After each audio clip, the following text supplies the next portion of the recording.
Absolutely, there is no other way whereby a man can be happy. Man can get whatever he wants. Truth is such a great thing that the more you familiarize yourself with the truth, more you move closer to truth, it gives you all the benefits that you need. Somehow, we have been basking in a sort of falsehood. I do not know how it has come about, but it's a fact. So positive attitude means simply knowing what you are and how your attitude must be towards your own self and also towards the world around. According to Indian philosophy, which is nothing but a science of human development, it says you are infinite, you are absolute. This is the one central basic theme that runs through all Upanishadic teachings. Oh man, you are no ordinary. What you have thought yourself to be is born of falsehood. You consider yourself as Mr. So-and-so, son or daughter of Mr. So-and-so and all those things, which are all just imposed upon you. That is the apparent personality that you have. But the real personality of you is that you are absolute. You are a part, you are one with the absolute itself. So try to know what you are. This is one constant sermon that is given to the student community all through the Upanishadic literature. Everywhere the teacher will ask the students, first know what you are. Mere knowing about you will put an end to all problems, because you are above all problems. No problem can touch you. This is what fundamentally the central essence of Ramana Maharshi's teachings also. He never went away from making a man understand what you are, who are you. Whenever a seeker would approach Ramana Maharshi, immediately the Maharshi would draw the attention of the seeker to know who are you, who are you. You know who you are? Once you know who you are, that itself is an end to all the problems, because you are such a grand being. So Upanishadic teachings will say, Atmanam Vidhi, try to know what you are. So the answer for that, the Guru himself would give the students. Who are you? You know who are you? Tattvamasi Shvetaketo. You are that.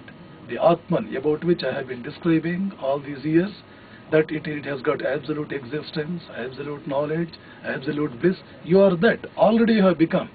So you have to simply live in that awareness. Nothing more requires to be done by you.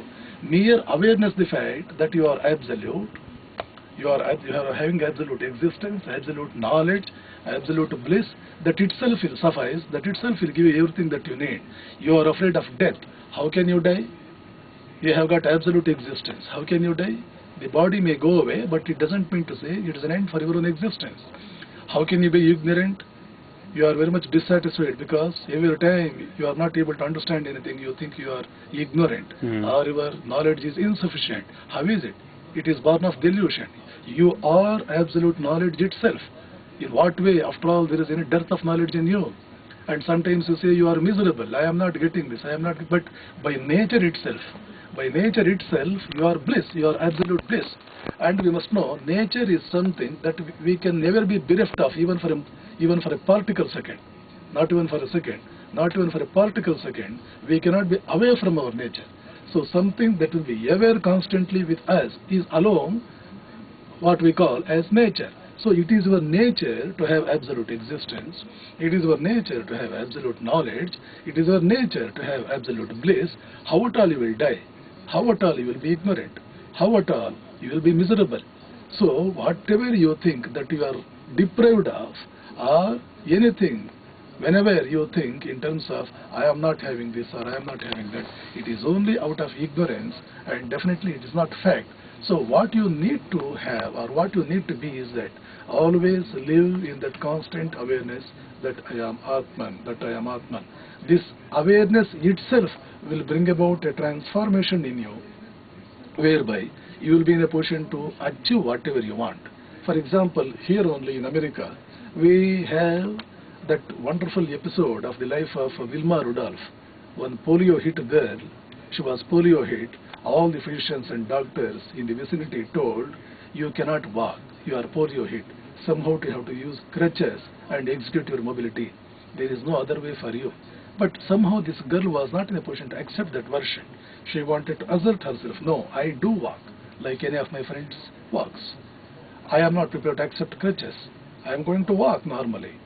I am not going to have any other version. I am last person to be prepared for any such things. So she was so much assertive. This is positive attitude. What we mean by Shvetaketu, Tattvamasi, Atmanam Vidhi, Brahmaham Brahmasmi. No, I am not like that. How at all anything can happen to me?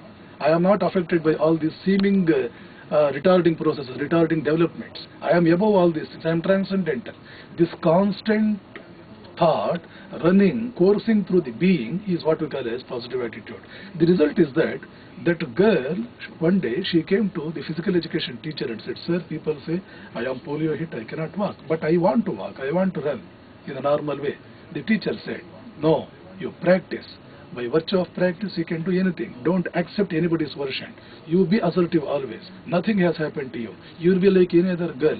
Every day she would come to the playground and practice walking for some time. After some time, she became so much normal, she became the fastest running girl in the whole school by the time she completed her high school education. Later she went to New Tennessee for her college studies. There also she continued her effort of running every day, and she represented America in 1960 or 64 Olympics and got four gold medals in 100 meters, 200 meters, 400 meters and relay race.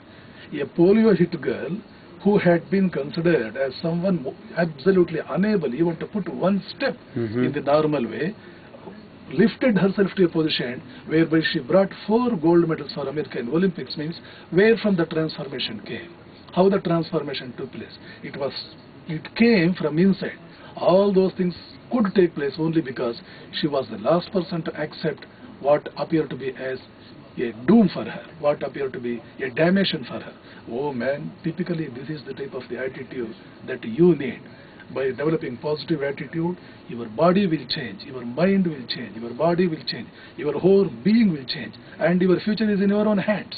You are the maker of your destiny. This is the constant exhortation from Indian Upanishads, Indian philosophy and all that. You are the maker of your destiny. Sri Krishna repeatedly rather exhorts in Bhagavad Gita, Uddhared Atmanatmanam, Atmanam Avasadayet, Atmaiva hi Atmano Bandhu, Atmaiva Ripuha Atmana.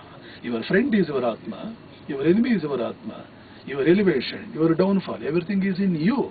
You are the creator of your destiny. So there is that freedom for every man to build his own destiny. You need not depend on God, you need not depend on either external agency. So there is a constant assertion for the individual freedom according to the theory of karma. What a wonderful teaching is this. What a grand blessing is this. When such a blessing is there, the whole mankind must come to know about that, and they must start rebuilding their future in any way that they want. This is the essence and quintessence of the lecture that I am going to deliver today in the evening. I think that will be of great benefit for the people. Sure. Thank you very much.